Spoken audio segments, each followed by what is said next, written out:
எவரது குற்றம் மன்னிக்கப்பட்டதோ, எவரது பாவம் மறைக்கப்பட்டதோ அவர் பேறு பெற்றவர். ஆண்டவர் எந்த மனிதரின் தீச்செயலை எண்ணவில்லையோ, எவரது மனத்தில் வஞ்சமில்லையோ அவர் பேறு பெற்றவர். என் பாவத்தை உம்மிடம் அறிக்கையிட்டேன், என் தீச்செயலை நான் மறைத்ததில்லை. ஆண்டவரிடம் என் குற்றங்களை ஒப்புக்கொள்வேன் என்று சொன்னேன். நீரும் என் நெறிக்கேட்டையும் பாவத்தையும் போக்கினீர். ஆகவே துன்ப வேளையில் உம் அன்பர் அனைவரும் உம்மை நோக்கி மஞ்சாடுவர். பெருவெள்ளம் பாய்ந்து வந்தாலும் அவர்களை அது அணுகாது. நீரே எனக்கு புகலிடம். இன்னலினின்று என்னை நீர் பாதுகாக்கின்றீர். உம் மீட்பினால் எழும் ஆரவாரம் என்னை சூழ்ந்தொழிக்க செய்கின்றீர்.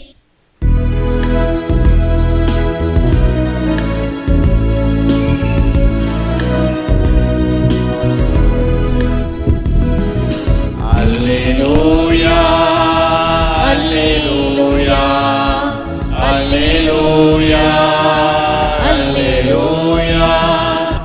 ஆண்டவர் உங்களோடு இருப்பாராக. உம்மோடும் இருப்பாராக. புனித மார்க் எழுதிய நற்செய்தியிலிருந்து வாசகம். ஆண்டவரே உமக்கு மகிமை. மகிமை. இயேசு தீர் பகுதியை விட்டு சீதோன் வழியாக சென்று தெக்கப்பொலி பகுதி நடுவே வந்து கலிலேயா கடலை அடைந்தார். காது கேளாதவரும் திக்கி பேசுபவருமான ஒருவரை சிலர் அவரிடம் கொண்டு வந்து அவர் மீது கை வைத்து குணமாக்குமாறு அவரை வேண்டிக் கொண்டனர். இயேசு அவரை கூட்டத்திலிருந்து தனியே அழைத்து சென்று தம் விரல்களை அவர் காதுகளில் இட்டு உமிழ்நீரால் அவரது நாவை தொட்டார். பிறகு வானத்தை அன்னார்ந்து பார்த்து பெருமூச்சு விட்டு அவரை நோக்கி எஃபேத்தா, அதாவது திறக்கப்படு என்றார். உடனே அவருடைய காதுகள் திறக்கப்பட்டன, நாவும் கட்டவிழ்ந்தது. அவர் தெளிவாக பேசினார். இதை எவருக்கும் சொல்ல வேண்டாம் என்று அவர்களுக்கு அவர் கட்டளையிட்டார். அவரது கட்டளைக்கு நேர்மாறாக இன்னும் மிகுதியாய் அவர்கள் அதை அறிவித்து வந்தார்கள். அவர்கள் அளவு கடந்த வியப்பில் ஆழ்ந்தவர்களாய், இவர் எத்துணை நன்றாக யாவற்றையும் செய்து வருகிறார், காது கேளாதோர் கேட்கவும் பேச்சற்றோர் பேசவும் செய்கிறாரே என்று பேசிக்கொண்டார்கள். இது கிறிஸ்து வழங்கும் வாழ்வு தரும் நற்செய்தி. கிறிஸ்துவே உமக்கு புகழ். எஃபேத்தா, பி ஓப்பன். மார்க் 7:34. எஃபேத்தா, திறக்கப்படு. இது கிறிஸ்து வழங்கும் வாழ்வு தரும் நற்செய்தி. கிறிஸ்துவே உமக்கு புகழ். இயேசுவில் அன்பார்ந்த சகோதர சகோதரிகளே, அன்பார்ந்த பிள்ளைகளே, அன்பார்ந்த தொலைக்காட்சி நேய விசுவாசிகளே, when the Lord put his fingers into the ears of the deaf mute, he was opening the soul of man to faith through the gifts of the Holy Spirit. பேசவும் கேட்கவும் இயலாதவனுடைய காதுகளில் ஆண்டவர் தன் விரல்களை இட்ட பொழுது தூய ஆவியின் கொடைகள் வழியாக விசுவாசத்திற்கு அவனது ஆன்மாவை திறந்து விட்டார். ஞானஸ்நானம் கொடுக்கும் பொழுது சடங்குகள் ஆழமான சடங்குகள். நெற்றியிலே எண்ணெய் பூசப்படும், நெஞ்சிலே எண்ணெய் பூசப்படும். இவ்வாறு இந்த திரு எண்ணெய் பூசி அபிஷேகம் செய்யப்பட்ட பிள்ளையாக அதன் பிறகு எரியும் மெழுகுதிரியை கொடுத்து, எரியும் திரியை பெற்றுக்கொள், உன்னுடைய உள்ளத்தில் அணையாது காக்கும் பொருட்டு இந்த ஒளி உன்னிடம் ஒப்படைக்கப்படுகிறது என்று அந்த குழந்தைக்கு கொடுக்கும் பொழுது குழந்தையோடு சேர்ந்து ஞானத்தாய் ஞான தந்தையர் அதை பெறுவார்கள். வெள்ளை துணி தலைமையில் வைத்து நீ அணிந்திருக்கும் ஆடை, அப்போ வெள்ளை ட்ரெஸ் தான் போட்டிருப்பாங்க, உனது மேன்மையின் அடையாளத்தை குறிக்கிறது, இதை மாசுபடாமல் கொண்டு போய் சேர்ப்பாயாக என்றும் சொல்லப்படுவதும், அதன் பிறகு காதுகளில் சிலுவை அடையாளம் வரைந்து நீ ஆண்டவருடைய வார்த்தையை கேட்க, உதடுகளில் சிலுவை அடையாளம் வரைந்து ஆண்டவருடைய வார்த்தைகளை பேச திறக்கப்படு. இந்த வார்த்தைகள் எஃபேத்தா, திறக்கப்படு. ஜெபம் சொல்லும் பொழுது முதல் ஜெபமாக, ஆண்டவரே என் இதழ்களை திறந்தருளும், அதனால் நான் உம்மை நோக்கி ஜெபிக்கவும் பாடவும் துதிக்கவும் முயல்வேனாக. திருநாம கீர்த்தனம் பாடாத நாவும் இருந்தென்ன பயனோ நாதா என்றும் திருவழிபாட்டு பாடலில் பாடுகிறோம். இவ்வாறு ஆண்டவர் நம்முடைய உள்ளங்களை திறத்தல், அதற்கு முன்னதாக காதுகளையும் நாவையும் திறக்க வேண்டும். காதுகளை நாம் திறந்து வைத்திருந்தால்தான் இந்த வார்த்தைகளை கேட்க முடியும். ஆலயத்திலே உட்கார்ந்து இருக்கலாம், ஆனால் நம் மனம் எங்கேயோ பல இடத்தில் மேய்ந்து கொண்டிருக்கலாம், நினைத்து கொண்டிருக்கலாம். ஆக சொல்வது என்ன என்பது தெரியாது, வெறும் ஓசையாக இது இருக்குமே தவிர வார்த்தைகளாக இருக்காது. இந்த வார்த்தைகளை செவிமடுக்க வேண்டும். இப்பொழுதெல்லாம் நிறைய பேர் இந்த பைபிள் டைரி அல்லது இந்த திருவழிபாட்டு திருப்பலி கையேடு இவைகளை வைத்து அந்த வாசகங்களை பார்க்கவும் செய்கிறோம். அது இன்னொரு படி கூட. உணர்வு பூர்வமாக ஆண்டவருடைய வார்த்தையை ஏற்றுக்கொள்கிறோம். கண்களினால் அந்த வார்த்தைகளை பார்க்க, காதுகளினால் அந்த வார்த்தைகள் கேட்கப்பட, உள்ளத்தின் ஆழத்தில் இறங்குவதற்காக. அந்த வார்த்தைகளுடைய அர்த்தம் என்ன? கடிசன் கிளாஸில் கேட்டேன், எஃபேத்தா அப்படின்னா என்ன அப்படின்னு கேட்டேன், தெரியல. பாருங்க, இன்னைக்கு நற்செய்தியில் வருது. இந்த நற்செய்தியை நம்ம செவிமடுத்துக்கிட்டு வந்தாவே நிறைய விஷயங்களை கற்றுக்கொள்ளலாம். ஆக இயேசு என்ன சொல்லி அவனுடைய காதுகளை திறக்கிறார்? எஃபேத்தா, திறக்கப்படு. அதே வார்த்தைகளை ஞானஸ்நானத்தில் பயன்படுத்துகிறோம். இதோ இன்று நற்செய்தியிலே படிக்க கேட்கிறோம். நற்செய்தியினுடைய விளக்கம் இப்பொழுது சொல்லப்படுகிறது. இதை நாம் உற்று செவிமடுத்தோம் என்றால் நிச்சயமாக ஒவ்வொரு நாளும் ஆண்டவர் நமக்கு அவருடைய வார்த்தைகளினுடைய ஆழத்தை உணர்வதற்கு இந்த வாய்ப்பை கொடுக்கிறார், தகுதியாக்குகிறார். நாம் தினமும் சாப்பிடுகிறோம், வயிற்றுக்கு போட்டுக்கிட்டே இருக்கும். ஒரு சிலர் ரைஸ் மில் மாதிரி அரைச்சிக்கிட்டே இருக்கும் வாய். இவைகள் உணவு நம் உடலை வளர்க்கக்கூடும், ஆனால் உள்ளத்தை வளர்க்கக்கூடிய இந்த ஆண்டவருடைய வார்த்தையை எவ்வாறு செவிமடுக்கிறோம்? No one is perfectly programmed for any office or position.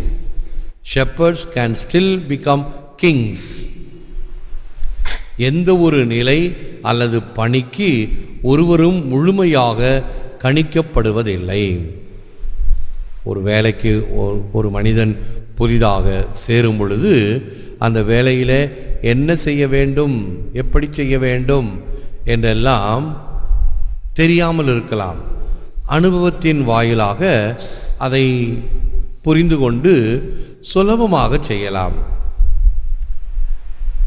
ஒரு முறை பசிலிக்காவில் இருக்கும் பொழுது ஒரு பெரிய சுரூபத்தை, சாலையினுடைய சந்திப்பிலே ஒரு பெரிய நீர் வீழ்ச்சி ஒன்று ஏற்படுத்தி அதன் மேலே ஒரு இறுதி ஆண்டவர் சுரூபம், ஒரு சிமெண்ட் சுரூபம் ஒன்று அமைத்து கொண்டிருக்கிறோம். ஒரு பெரிய கம்பி, ஒரு 90 டிகிரியில் 2 கம்பி வளைச்சி வைக்கணும். அதுதான் அவருடைய கரத்தை தாங்கக்கூடிய கம்பி. ஆகவே அந்த பெரிய கம்பியை எடுத்து எல்லாம் சேர்ந்து வளைச்சி பார்க்குறோம். அது வளையதே தவிர அந்த 90 டிகிரி வளைக்க முடியல. சரி, அவசரமாக ஒரு பிளம்பருக்கு ஃபோன் பண்ணி, சீக்கிரம் வா, எங்களுக்கு ஒரு சின்ன வேலை, ஒரு கம்பியை 90 டிகிரி வளைச்சி கொடுக்கணும் அப்படின்னு சொன்னோன்னா உடனே அடுத்த 5 நிமிஷத்தில் வந்தார். ஒரு நீட்ட பைப் ஒன்று எங்கேயாவது எடுத்து கொடுங்கன்னார். ஒரு நீட்ட பைப் எடுத்து கொடுத்தேன். அந்த கம்பி மேலே ஒரு 4 பேர் நில்லுங்க, கம்பி மேலே நில்லணும். எந்த இடத்துல வளைக்கணும், இந்த இடத்துல வளைக்கணும், இந்த மாதிரி தான் வளைக்கணும். கரெக்டாக அந்த இடத்துல வச்சார், அந்த பைப்பை வச்சார். 1 2 3 ஒரு தூக்குனாரு, கரெக்டாக 90 டிகிரி வந்துடுச்சு. ஆஹா, அதான் அனுபவம். நாங்கள்லாம் முக்கி மணறி பார்த்தோம், அது வளையுதே தவிர 90 டிகிரி வரல. 90 டிகிரி வந்தால் தான் அந்த சுருபம் வந்து அந்த கரம் விரிக்கும் பொழுது அந்த கம்பி குறுக்க நீட்டாக போகணும். அப்போ இப்போ பாருங்கள், எந்த ஆங்கிலத்தில் அது அருமையாக இருக்கிறது. No one is perfectly programmed for any office or position. எந்த ஒரு நிலை அல்லது பணிக்கு ஒருவர் முழுமையாக கணிக்கப்படுவதில்லை. ஆனால் அதை செய்ய செய்ய அனுபவத்தின் வாயிலாக ஒரு காரியத்தை மிக சாதாரணமாக செய்ய முடியும். இடையர்களும் அரசர்களாக முடியும். தாவீது ஆடு மாடு மேய்த்து கொண்டிருந்தான். அவனை அரசனாக சாமுவேல் தீர்க்கதரிசி அபிஷேகம் செய்தார். ஆடுகள் மேய்த்து கொண்டிருந்த என்னை யூதா குலத்து அரசனாக்கினார் என்று ஆண்டவரை பார்த்து புகழ்ந்து பாடுவார். காலில்லாத ஒருவனை காணும் வரை எனக்கு உயர்ந்த ரக காலணி இல்லையே என்று கதறிய காலம் உண்டு. நாம் எல்லாம் பல வகையான வாய்ப்புகளுக்காகவும் தேவைகளுக்காகவும் இயங்கிக் கொண்டிருப்போம்.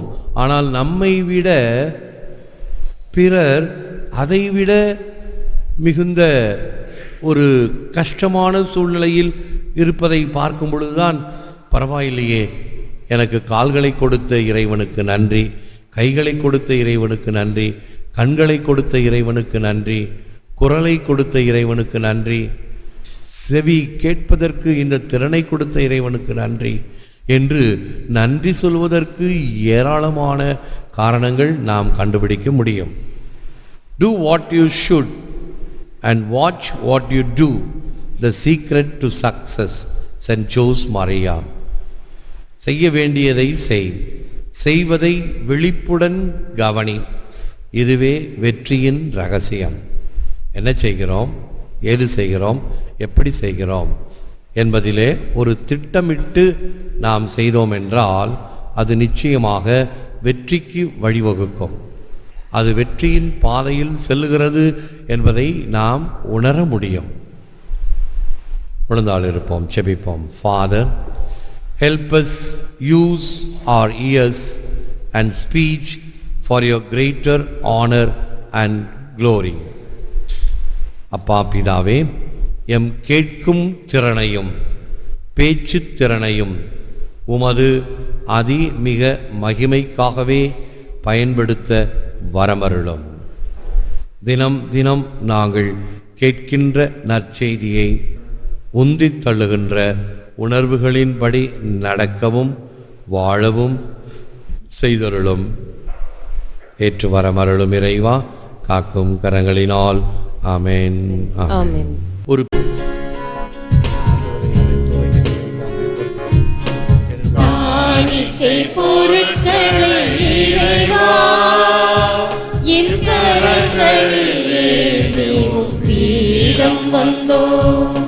காணிக்கை பொருட்களை இறைவா என் கரங்களில் ஏந்தியும் பீடம் வந்தோம்.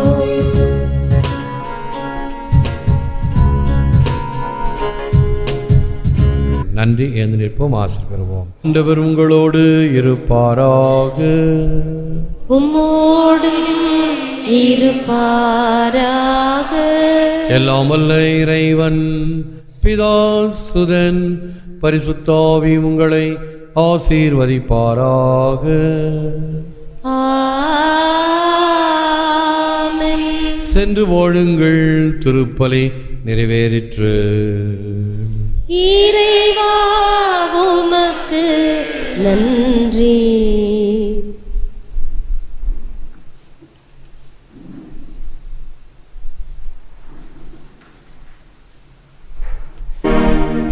பிதாசுதன் பரிசுத்த ஆவியின் பெயராலே ஆமென். இயேசுவே புகழ், மரியே வாழ்க.